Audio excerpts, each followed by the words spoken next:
All right. So thank you guys again for coming on and watching. Welcome to Khadijah's Creations Presents Social Work Spotlight.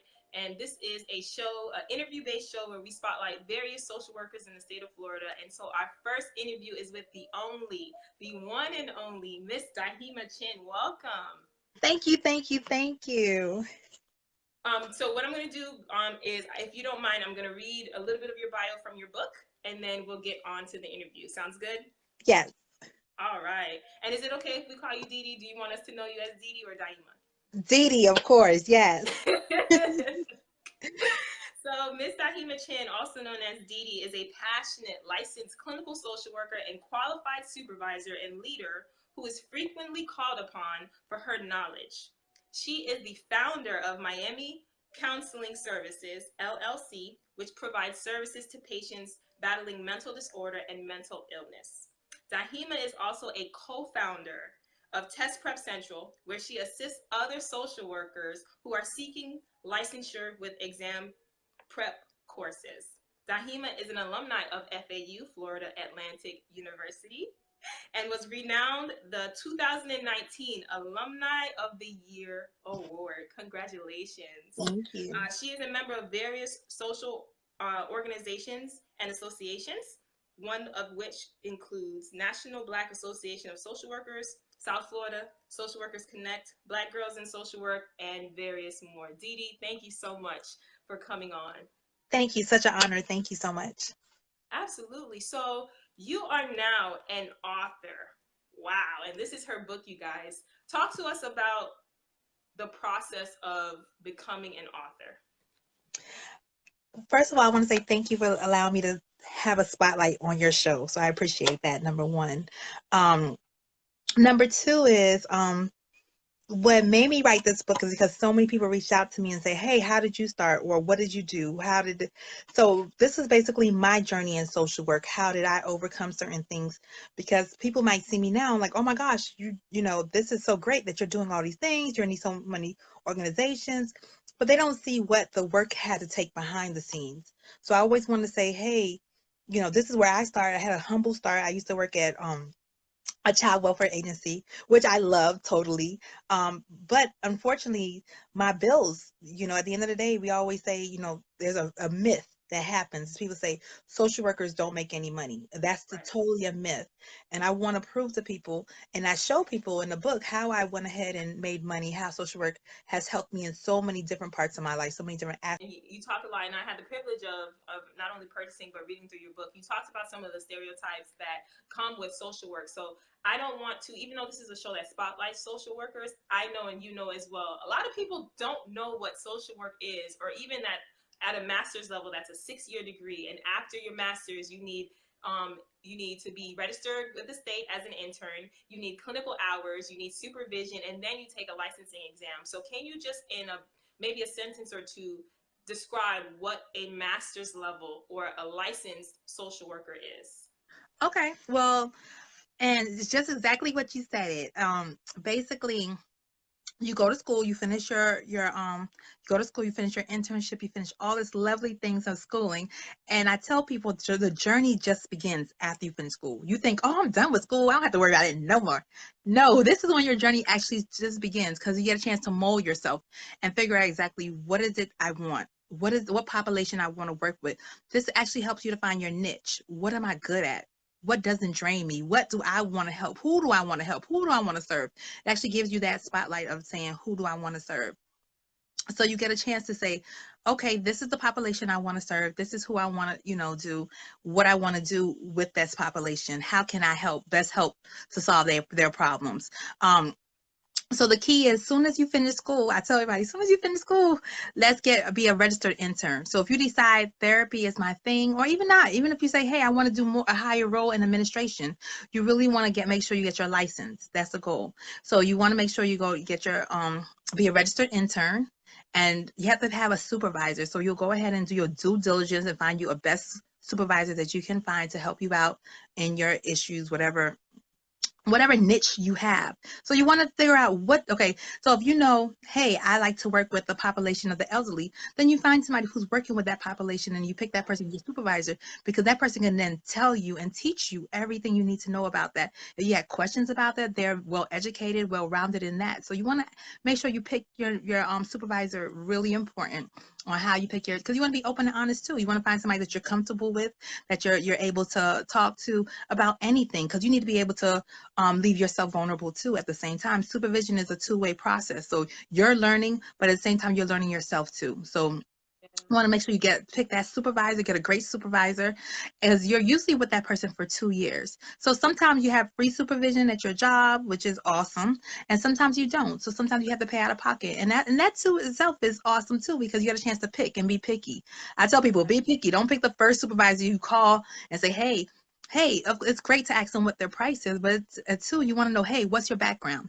What are you knowledgeable in? What have you done in the community? What's the next step that you're taking? So you can see, because maybe that person is not the right person for you. So I know a lot of people reached out to me and they say, hey, I want to do substance abuse, or in the next 5 years, I want to open a substance abuse clinic. And I say, okay, let me refer you to somebody. Not all good money is money, right? So you want to make sure you refer people who need, and as a social worker, we need to be competent, right? So we want to make sure that we're serving who we need to serve and making sure we refer who we need to refer. So sometimes I have to say, hey, no, I'm not the right supervisor for you. Let me refer you to somebody else who's educated in that part. So usually when people call me, and they call me all the time, which I love, I love social workers. So I love the fact that they do reach out to me, because they say, hey, I see you on social media. I have some questions for you. And they call me and they ask me certain things. And I say, hey, maybe you should call this person, because this person fits your what you're looking for. So you want to find that right person who can help you out in whatever area that is you're looking for. Once you do your 2 years, and now the rule has changed, and we're happy for the rule changing, you can actually do your test before the 2 years. So with other states, they have to wait 2 years, and after they complete their hours for 2 years, then they're able to take the test. In Florida, it's actually different, and we very thankful for that you can, as long as you're a registered intern, you actually can take the test. So a lot of people come to me for test prep, which is awesome too. If they come to me, I teach them, we go on a format, we study, we get this test going, and then you pass the test. Once you pass the test, you're not considered a registered intern until you finish your hours. So you still have to do your 2 years, which is great because it gives you time to practice. It gives you time to flex your skills. Remember, skills is just like a muscle. You keep on using it, it gets stronger and stronger and stronger. So I tell people, don't forget those skills, because this test is a book-based test. So you want to make sure you're knowing what would the book say, what would the book do, that kind of thing. So testing, like I said, you get the help. If you need help, get the help, because the help is here. It's like so many. When I was taking my test, like I said, I don't think I had that great support, because nobody was trying to take their test when I was taking my test. So now I'm able to help other people who want to take their test, because of my journey. And it looks like I tell everybody, from what I've been through, that actually, when you're in that fire, you don't see it. So I was in the fire and I was like crying my eyes out, like, why I keep failing this test? I hate this test. This test is the death of me. I don't understand why I'm going through this fire. But this actually helped my business, because now I'm able to say, okay, I've been through this. I know what works, and I have the secret formula. This is the secret formula. This is what I missed. So God had to put me through that testimony in order for me to look back now and say, you know what? If I had passed that test that first time, I would never be where I am right now. So sometimes we have to be grateful for everything, for things that we even think is not blessing. Like, why are we going through this? It's a blessing that we're going through this, because it'll help us out in our future. And me, as you can see, if you read the book, great. If you didn't read the book, go get the book. But you'll see that I went through my testimonies. I went through trials and traumas and cried for days when I didn't pass the test. It took me 4 times before I passed the test. And I cried. It hurt. When you take it the 3rd time, you're like, I gotta pass. I know I'm gonna pass. There's no way I can't. And then you get this failed on the screen, and you're like devastating. So I don't know if I answered your question, but okay. But I feel like everybody should go. I'm not, and the test is not for everybody. But I feel like if you want to excel, and some people do it for their personal reasons. They say, hey, personally, I want to go to a higher level.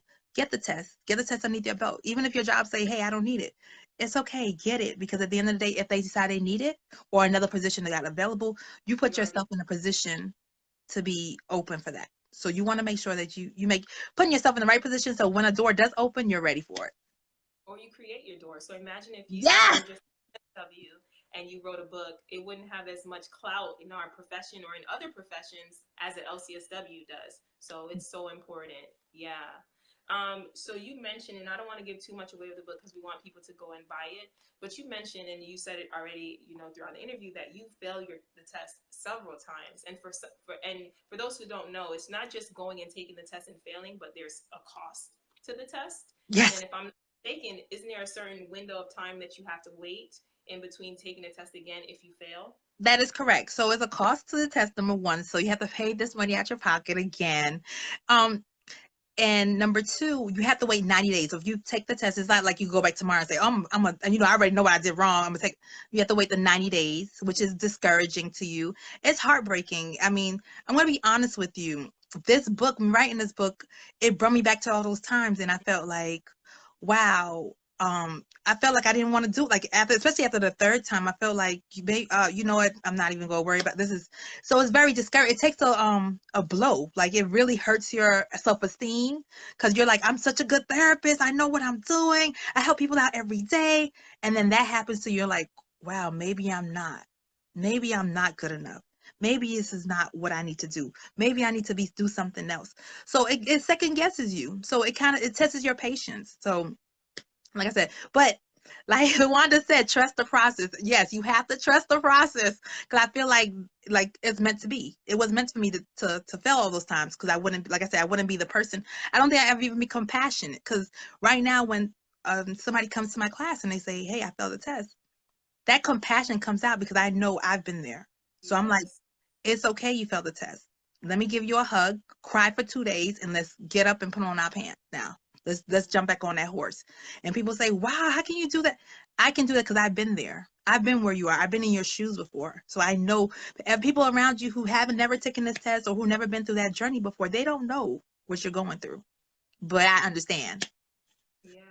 And you talked in the book, even in the journey of you going to get your LCSW, which is a part of the journey to this book, most people around that time were not around you, were not interested in getting their LCSW. But you talked about specifically two individuals who kind of was on, helped you push through those moments where you felt and they're like, no, come on, you got this. Or even when they passed, they didn't use that and throw it in your face, but they're not like, come on, girl, you got this. So for those who may not even be social workers and may be going through something rough personally or professionally, how important is support in coming through some of the rough times in our lives? It is so important. It's great to have those people that just um can, because in a way I think that we're our hardest critics. Yes. So we will beat ourselves down, talk negative, self-talk so bad compared to other people. So other people are like, oh, it's just a test, keep it moving. And you're like, no, I did this. And you'll put all this doubt in your head. You'll put all this negativity in your head. You create that space until you start believing it. Because remember, when you believe it, you achieve it, you see it, it happens. So you start believing this and then this becomes true. So you really don't. You want to make sure that you're surrounding yourself with positive people, positive vibe. If you're lost, ask for help because it's help Yes. out there. So I felt like, even like I said, when I was on my journey, I felt like I was alone because nobody was doing what I was to do. But at the end of the day, for me having like I said, the social media platform really helped me out a lot because now I'm able to see, okay, how many of us are going through the same struggles in Mm-hmm. social work? How many of us need a job? How many of us, how can I help you? And that's my biggest thing, even with the social work network is, okay, that's fine, but how can I help you? How can I be a blessing in your life? How can we change your thinking? Because sometimes you just need that support. You need that help. You need somebody just to pick you up and say, today is okay. You can do it. Absolutely. Um, why do you think it's so important? So the name of your book is The Social Work Hustle. For a social worker, why is it so important to be a hustler? Oh, and you know what? I was very passionate about this name because a lot of people saw the name and they were like, nope, don't pick that. That's not going to attract the right crowd. You know, you need to get something more catchy, or you might. And I said, I look at my life, and I can only tell you about my struggle. I can't tell you somebody else's struggle. I look at it as a hustle because if you hustle hard enough, you'll get what you want, you know. And that's how I saw it. Like I said, I opened my own private practice, and I was just like, okay, what you do now? How you get these clients? How? Oh, okay, I gotta hustle. And I tell people, think of it like a baby. When you open a business, it's like a baby. If Yes. you decide you don't want to feed that baby, take care of that baby will sit there all day and not grow. It would not thrive. It would have nothing to go off of. So your goal is you have to take care of that baby, feed that baby, make sure that baby is taken care of.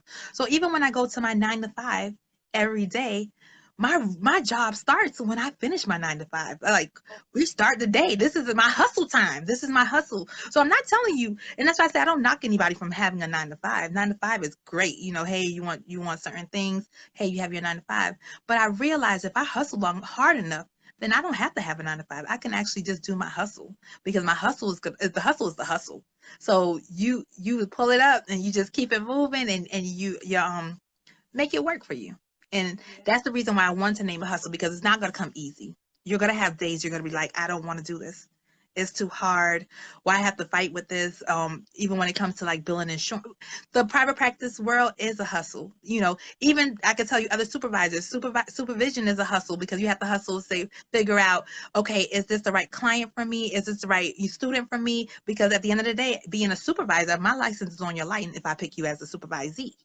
Yes. So it's to me it's a hustle, but it's a great hustle. It's a great journey. It's a lot of money out here that you can make hustling, and social work though. That's the reason why I want to name it social work hustle, because you don't have to say, oh well, you know what, I'm just going to go out and sell bottles of water. No, you can actually do hustles doing your social work job. You can do assessment. It's so many other different, I don't want to get too much of the book, but it's so many other social work that ways, because of our skills, our social work, they're interchangeable.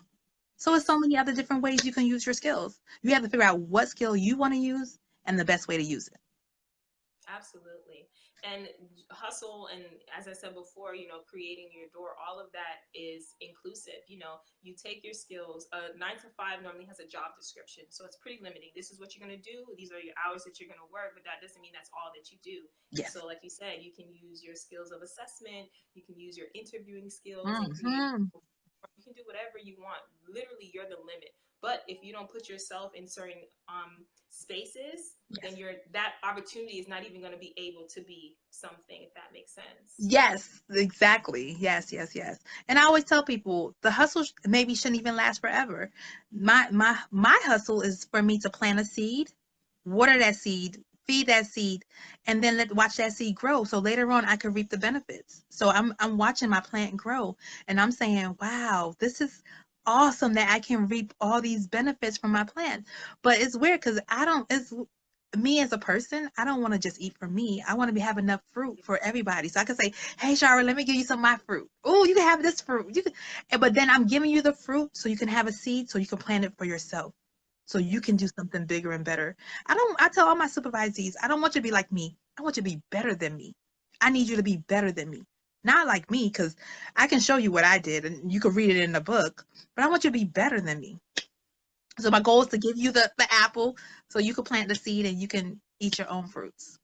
That's good. There was a couple in each chapter you have like a quote that you start out with, and there's two chapters that I wanted to discuss. So chapter 4, the quote says, "Sometimes the fear doesn't go away, so you have to do the damn thing afraid." What does that mean for you? Oh gosh, yes. And till now that resolving me, because I do a lot of things afraid. People don't know this, but I am very shy. So even to do the book signing was like, y'all gotta ask me questions. Like, I gotta talk. Like, yes, you have to talk. You have to, and you do it afraid. Speaking engagements, closed mouth don't get fed. If I want speaking engagements and I want to talk at these seminars, and people are paying me to do paid seminars now, which I'm like, oh, y'all gonna pay me to do something I would do for free. Like, I want to come. Like, oh my gosh, I just want a ticket in the room. And they're like, no, we're paying you to do, an hour on this. And I'm like, oh, this is a dream come true. So sometimes you just have to do things afraid. I'm afraid, but then you figure out, how can I fight this fear? You ask yourself, what can I do to overcome this?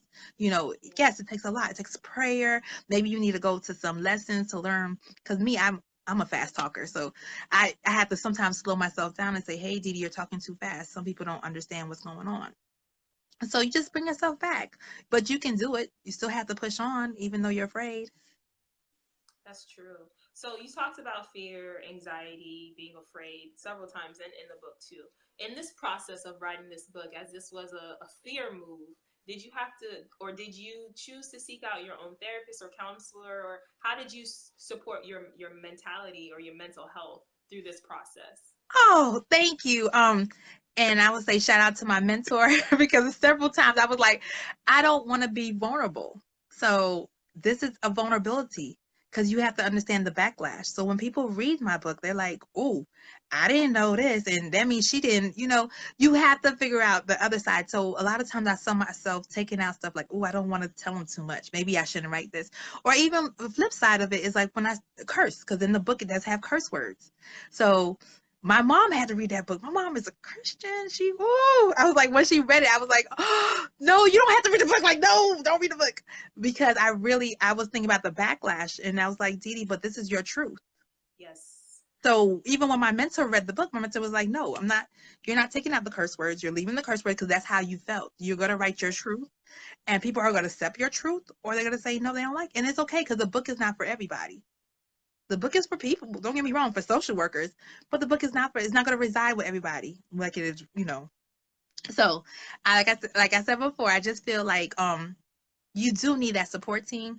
I didn't have a therapist, but I feel like I used my mentor. I used my mentor enough times to call her and say, I don't know if I want to do this. I don't know if I want to write this. So, and of course, like I had a tribe. I had a whole tribe to help me out. And they were in support the whole way. I had beta readers to read it ahead of time and say, hey, because a lot of time I wrote the book and I used a lot of social work lingo in the book. And they were like, what the heck is this? Like, so I had people that were not social workers who read the book and they were like, you need to not use these abbreviations. And I was like, why? Well, such person, and I was trying to defend why I wrote stuff. And I'm like, Dee Dee, it's a process. You have to be able to trust the process and back up. This is not about you. It's about helping somebody else. If you tell me the goal is to help somebody else, then you need to be able to help somebody else.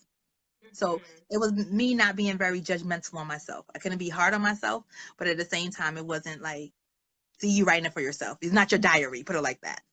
Yeah, it's true. And that's one of the things I loved about even the segment where your children kind of came in is because it's raw. So people tend to criticize raw, but they love it. And so with your book, I think that that's what's going to draw people. And it's funny, I'll share this story. So when I came to your book signing, I don't live in Fort Lauderdale, but the book signing was in Fort Lauderdale, and that's where my family is from. So I was with my siblings, and I have a younger brother. He's 12, and the book was on his bed, and he opened it to the first chapter. He was like, oh, she don't play no games. Because from the start, it's just as raw as it gets. And even him being 13, he appreciated it. And I was like, okay, you're not reading anymore, but he still appreciated it. So I just want to commend you and encourage you, as well as all of our viewers out there, to whatever you put your hands on, be your authentic selves. Because you cannot be anyone else. And at the end of the day, people will admire it. They will. Yes, I agree. Absolutely will. So with that being said, who is this book for? You said it's for people, but is there a specific niche of people that you would like to get the book, or who is the book for? Yes, I want it for also, and it's weird because even the title, my mentor was like, because she's a mental health counselor. So she was like, why you didn't name it something like all mental health hustlers or whatever? And I was like, no, I really wanted to be for social workers. Mental health counselors could read it too. Don't get me wrong. Family therapists, they could read it too. But I felt like as a social worker, and I hold that title so proudly, even though I'm a qualified supervisor for mental health counselors, but I hold that title so personal to my heart, the social worker title. I hold it really close to my heart. And I said, no, I really want to be for social workers who are going through the struggle to realize that they are not alone. Because I felt like when I was doing it, I felt alone. So people and I just wanted to make it like a little, and that's why it's so small. It's really a small book. Like it's really a thin little small book because it's like a blueprint. So for people who are just going in school and they're like, I don't know what social work is about. I don't know how to get through this. I don't know what to expect. This was my journey on how I did it, how I got through, and how you can either you could I'm not saying you don't have to do it the same way I did because everybody has their own journey, but at least it gives you some kind of leeway. When I was like I said, when I was there, I didn't see this happening. Or I couldn't call, I didn't have any friends that was a licensed clinical social worker. So it was nobody for me to reach out to and say, hey, how many times did you take the test? Or how many times do I need to do this? Or what can I do better? I didn't have that support. I didn't have that support. So the fact that I was able to have the support and have people who are a registered intern who are going through the struggle, that this book is for them. People who have got their license and they're like saying, well, what do I do now? What do I do with my license? What can I do? This book is for them. People who have their license and saying, look, I need to monetize off my license, or I have their own private practice. How can I monetize off my private practice? This book is for you. And in the book I talk about other ways of us just using our money, because at the end of the day, it doesn't matter how much money you make. So even me and you can make the same amount of money, right? We could both make $50,000 a year. It's what am I doing with the money? So am I making my money make more money for me? Am I putting this money up for a rainy day? Am I, using my money in a Roth IRA? Like, what am I doing with my money? So this book is like an accountability too. It's like, come on, I know you tell me you only make $50,000, but you should be able to put something away.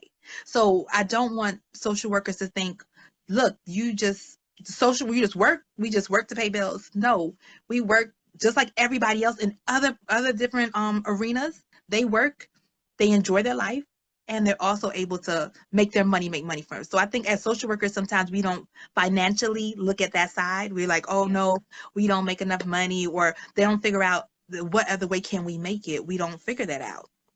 So this book is just to help you out to I guess to explore, for you to explore and see what's good for you. What can I do to make money? How can I make money? And it's bringing it to the forefront. So some tools are going to work for you and some tools are not. But I want you to take what you can take, because at the end of the day, it's about all of us growing. It's not for us to be in a standstill. Yeah, I would agree. I think that if I had this book before when I started my master's program, after I graduated in 2017, before I started being a registered intern, even till today, it would have a great impact on my life in various roles. So for BSWs, for any other mental health discipline, marriage and family therapy, mental health counseling, I think we are all in this space together, and we can Yes. all learn from this book. But shout out to social workers, shameless plug. We rock. And so, Dee Dee, can you talk to us about how people can follow you? Are you taking new clients in Dade County? Talk to us about how we can get connected to you more. Yes. So you can hit me up on Facebook, of course, as Dee Dee Chin. I have Miami Gardens Counseling, because that's my private practice. So if anybody's dealing with anxiety or depression or anything like that, I'm able to reach out and help you out with that. Also, I just want to give a shout out to Jessica. I see she came online. If you are a therapist that need a therapist, Jessica deals with that. So you can definitely, and like I tell everybody, it's not about me. And I don't know if it's a shyness in me. It's not about me. This is about me helping my community. And it all falls back in helping the community. So I want to put you with the right person in place. So a lot of people call me and ask me a question. I'm like, oh, great, because I can help you. I'm referring people all the time because I'm able to connect you with the right person. Because at the end of the day, it's all about that connection. So social work, I always tell people, social work is not about what you know. It's actually about who you know. It is. So who do you know? So you want to stay connected. So if you're not a part of my group, it's called South Florida Social Work Connect. So you can always connect with us because we're all social workers on there. So great, come on board and we share ideas. We have questions. We talk about it. It's very interactive. And that's about it. If you have problem with testing, I can help you with testing. Sometimes it's just anxiety. It's just the thought of the test is like, oh, it's too much. So, and we can talk about that. Let's have a conversation. Let's figure out what's holding you back. What's really going on in your life. So. And then for the book, where can we purchase the book? Yes. Okay. The book, you can purchase on my website. That's one. But I always tell people, go to Amazon. Amazon is great because it's probably faster than you pass it on my website. But it's now on Amazon. You can purchase it. Yeah. And if you have purchased it, I would love you to leave a review. Tell me if you like it or you don't like it. But I would love a review because we're trying to get more reviews on Amazon. Yes. Yeah. I want to try this thing for those that are live. And Dee Dee, I want you to say this too. So we're gonna start this like catchphrase where it's like hashtag I am a social work hustler. Can we say Yes. that? Can I we say love that? it. Okay. Go ahead, Dee Dee. You go ahead. I am a social worker hustler. Yes. Yes. And if you're on, even if you're not a social worker, go just tag it. Just hashtag it in the comments so we know you pop in with the conversation. But thank you so much for your time with us as we were able to interview you. Do you have any parting words for the live viewers? Um. Yes. Um. I just want you to keep going. This journey in social work is so magnificent. I just wish I can show everybody everything that I'm going through or I went through or what's happening. Like even the stuff that's happening. Somebody asked me today in my class because I have class on Saturday and they just said, "How do you feel?" And I said, "This feels like a dream. It just feels like so unreal that all of this is happening." And it happened because I was nosy. I turned around and I looked at I heard her say something, my mentor, matter of fact, I heard her say something and I turned my whole chair around and said, "Hey, how did you do that?" Because she said she made $100,000 easily. And I said, "Hey, how did you do that?" And when she said it, I was like, that don't seem that hard. Like when she said it just, so my thing to you is keep going. Even when you think you can't go, you can go because you never know what the future holds for you.